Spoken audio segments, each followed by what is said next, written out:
Hi, welcome to the Hodl Boomer podcast, sort of. This is an extra episode. As I mentioned on X yesterday, there's so much chatter on X about the world is failing, Bitcoin is failing, oh my gosh, sell the coins. Let me share some calming news with you, just speaking to you from my heart. There's nothing to be concerned about. One Bitcoin is still one Bitcoin. 1,000 sats is still 1,000 sats. It's the fiat mindset that's messing with you. Bitcoin is sound money, and it's been facing a full frontal assault. Let me ask you something. When was the last time you saw a positive headline about Bitcoin? Yeah, me neither. Yet, here we are. Are you getting tired of it? Are you laying awake at night wondering if you should sell and take your lumps? Are you listening to podcasters who want to make it difficult for you, drowning you in charts and indicators and when's the bottom in and have we seen the top and all of this stuff that really doesn't mean anything? You're probably subjected to it, and I mean no insult, truly. Most of us started there. You still have a trader's mentality. You've got what I'd call fiat brain, and I occasionally have it too. The good news is it's curable. I want to talk about why this moment matters and why I think right now might be the most important time in Bitcoin's history. I've been where you are. Truly, I've been there, and it wasn't that long ago. I haven't been in Bitcoin for that many years. I'm in it because my brother goaded me into getting in it. You know, the other host of the podcast, Greg. I'll be honest with you, I've had moments, real moments, where I question everything. The price drops, the headlines come in, someone I respect calls it a scam, and that little voice starts. What if they're right? Here's what I did last time it got to a top instead of selling. Never thought about selling. But after the last top, I got curious about mining. I got the rest of my Bitcoin in order. Don't have much of it, but I have a little bit. I got curious. I bought a little BitX miner just to understand mining. Got my hands dirty with the hardware. Then I watched an episode from my friends at the Bitcoin Way on simple mining, and I bought some ASICs. When I look back at the projections from less than a year ago, I'll be honest, I get bummed out for a moment. Then I remember the mission. I look at any other business I could have built with that capital, and I honestly can't find one that stacks as solidly, as honestly, or unstoppably. I'm mining Bitcoin like clockwork, not nearly as high as the projections were going to be. We didn't know when the bottom was coming in. But I'm still stacking a few sats at a time, and I wouldn't trade that for anything. I felt the doubt. I still feel it sometimes. And if you're holding Bitcoin right now, you felt it or you are feeling it too. That's not weakness. That's being human in a system that's specifically designed to make you doubt yourself. Who wants you to sell and why? Who's wanting to create this doubt in you? Here's what pulls me back every time I start asking that question. Who benefits if I sell? If you have Bitcoin in self-custody, your keys, your coins, it's the only asset on earth that no bank, no government, no institution can touch, freeze, or inflate away. That terrifies certain people. Those certain people it terrifies are the ones wanting to hold your coins, wanting to custody them for you. If you've been following along, you know that we've been going deep on the weekly podcast on the creature from Jekyll Island, reading literally the summaries like the author recommends of every single chapter. And if you haven't been doing that with us, that's your homework. But the short version is this. The same banking class that built that system wants you out of Bitcoin. They've been on both sides of every major conflict for a century. They've always controlled the money. And for the first time in history, something exists that they cannot control. The same institutions that called Bitcoin a fraud, a tulip, a criminal's currency, they're not just buying it now, they're selling it to you. BlackRock, Fidelity, they launched Bitcoin ETFs and have been quietly accumulating billions. JP Morgan, Wells Fargo, the big wirehouses, the very banks that spent years lobbying against Bitcoin are now rolling out Bitcoin products and custody services for their clients.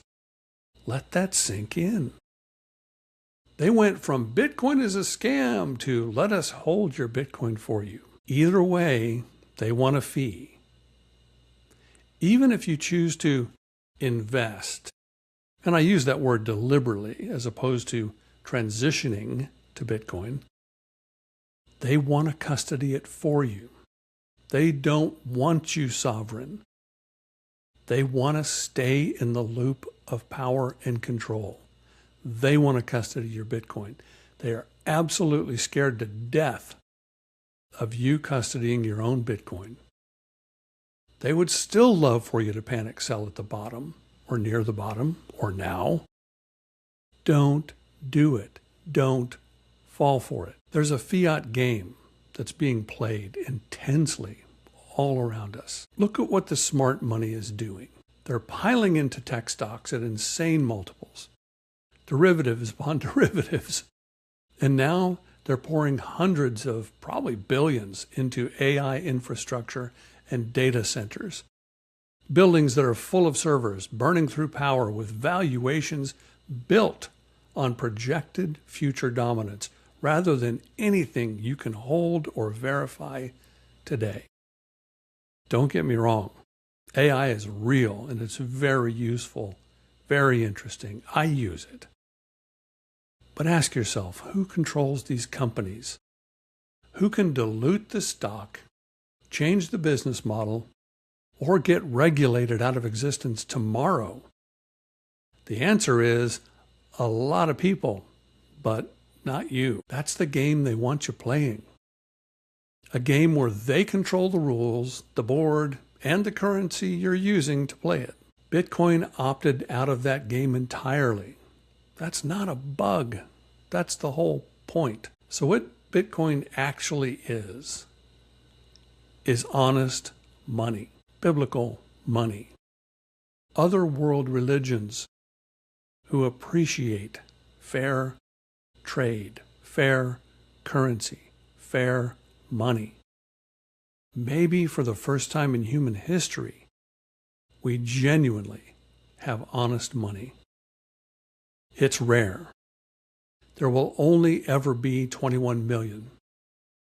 It's decentralized. No CEO, no board, no government issues it. It's non-confiscatable if you hold your own keys. And it's absolutely, mathematically, immutably limited. No one can change that. Not a president, not a central bank, not a billionaire. And don't even get me started on the quantum FUD. That deserves its own video, and we'll get there. When I come back to these properties every single time, the noise, that self-talk in my head, that thing that I've been repeating for 60 years, that somebody else controls the money, that stuff all quiets down. And I go back to seeing one Bitcoin is still worth one Bitcoin. It's been withstanding an absolutely full assault. Think of what Bitcoin has survived. Government bans, exchanges collapsing, coordinated media attacks. And if you don't think they're coordinated, I don't know what you're looking at. Celebrities have been pumping garbage coins to distract from it. ETFs, paper Bitcoin, congressional hearings, expert obituaries. I get so tired. Actually, it's laughable looking at the same thing being repeated over and over again. Bitcoin's dead. Bitcoin's going to zero. Bitcoin's going to 20. Bitcoin's going to $1. Well, if it does, I'll be buying. There have been over 400 times now that Bitcoin has been declared dead. And it's still here. Harder, more distributed, more liquid, more recognized than ever.